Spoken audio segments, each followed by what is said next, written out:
Bom, pessoal, olá a todos. Continuando aqui falando sobre as traduções que influenciam a Trindade. Nós vimos no vídeo anterior que temos o texto crítico, que é o mais antigo e que sofreu menos adulteração e acréscimos de copistas e escribas, e temos o texto majoritário, o texto receptus, que significa copiado, já foi copiado, recopiado, e a cada cópia eles iam adulterando alguns detalhes para favorecer a divindade de Jesus e, por consequente, a Trindade. Vamos ver mais um pouco de algumas traduções.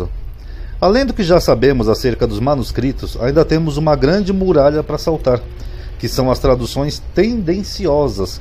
Agora é uma questão de tradução, tá? Que já estão impregnadas na mente das pessoas. Então a pessoa já nasce, cria lendo uma Bíblia traduzida errada, a pessoa fica com aquilo na mente. Um exemplo de tradução que podemos citar é Colossenses 2,9.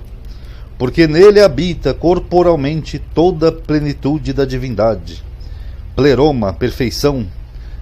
Vídeo verso 10. E estáis perfeitos nele, que é a cabeça de todo principado e potestade, que é pepleromenoi, perfeitos. Aqui o texto grego, tá? Ó, pleroma e pleromenoi, tá bom? Pepleromenoi é o verbo da mesma raiz de pleroma. O termo pleroma é um particípio do verbo, enquanto pepleromenoi é a segunda pessoa do plural. Ou seja, a primeira pessoa do plural é nós, a segunda seria vós. Em hebraico, utilizamos a palavra shalem para se referir a estar completo, ser perfeito. Por isso dizemos emuná shalemá, que é fé completa, perfeita. A palavra shalem descreve bem o sentido de pleroma, que é estar completo, ser perfeito. Então, por que traduz o mesmo verbo por plenitude logo após perfeito? Aqui, ó, plenitude. Ó. Porque nele habita corporalmente toda a plenitude da divindade, sendo que ali o certo deveria ser a perfeição, ou seja, completo.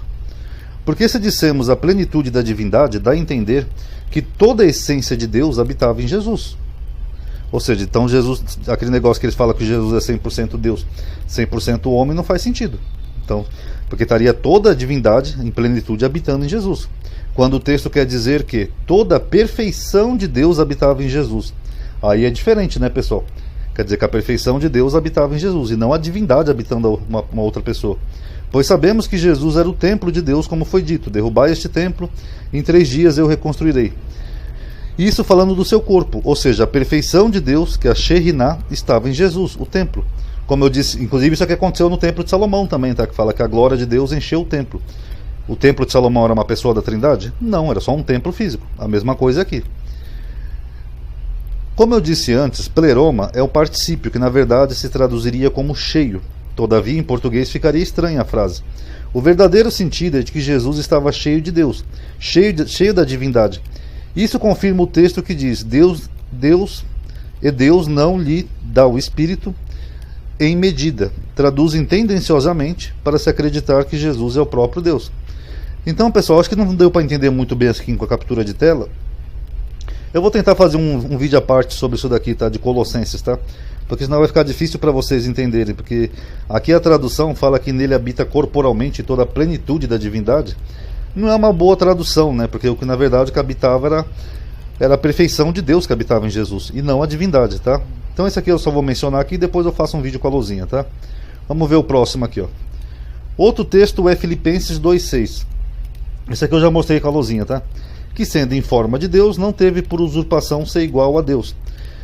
Esse mesmo texto no grego tem o verbo egesato, que significa liderar, comandar. Egesato é a conjunção na terceira pessoa do singular do verbo egeomai. Então uma tradução melhor seria: aquele que existe em forma de Elohim, que nem eu mostrei para vocês no vídeo com a luzinha, não desejou se aproveitar em comandar como Elohim. Você lembra que eu falei no vídeo que tem um contraposto entre o servo e quem manda, o Elohim? Então isso aqui já é o bastante, tá? Vocês podem ver depois que quem quiser adquirir o esboço. E aqui é o finalzinho, tá? Agora eu só vou fazer vídeo com a luzinha, e se alguém tiver mais algum versículo que justifique a Trindade, coloca aí, tá? Além do que já comentamos, ainda temos inclusões de textos. Algumas bíblias de estudo hoje possuem comentários no rodapé, falando da inclusão de fragmentos, de manuscritos, ou mesmo de inclusões, os quais não há nem mesmo em manuscrito nenhum. Bíblias como a Bíblia de Estudo de Genebra, de Jerusalém, a IBD que eu falei, né? Entre outras, contam com comentários de rodapé que contêm tais comentários. Nessas bíblias é comentado sobre os textos do Evangelho de João. no capítulo 7, 49 até 8:1, que fala da mulher adúltera, que é uma períscope. Outro ponto que também não tem na Bíblia, tá? Que é uma das maiores, um dos maiores erros, né, das Bíblias, reconhecidamente, é a chamada coma joanina, que fala assim: são três que justificam no céu, o Pai, o Filho e o Espírito Santo. Isso aí é uma inclusão de Erasmo de Roterdã, tá? Eu posso falar depois, eventualmente, em outro vídeo. Mas também tem esse probleminha de coisa que não tem nem sequer em nenhum texto, mas aparece na Bíblia, tá bom? Então aqui eu acabei o esboço, tá, pessoal, sobre a Trindade. Agora eu só vou fazer vídeo com a lousinha acerca desse tema, daquilo que ficou para trás ou fora do esboço, tá bom? Quem tiver algum versículo aí interessante, ou que acho que eu não mencionei, pode falar aí que a gente vai analisar junto, tá bom? Quem puder dar o like, eu sei que é chato sempre ter que estar pedindo, mas dá um like que isso ajuda a aumentar a atividade e o alcance. Obrigado por ter assistido. Paz a todos.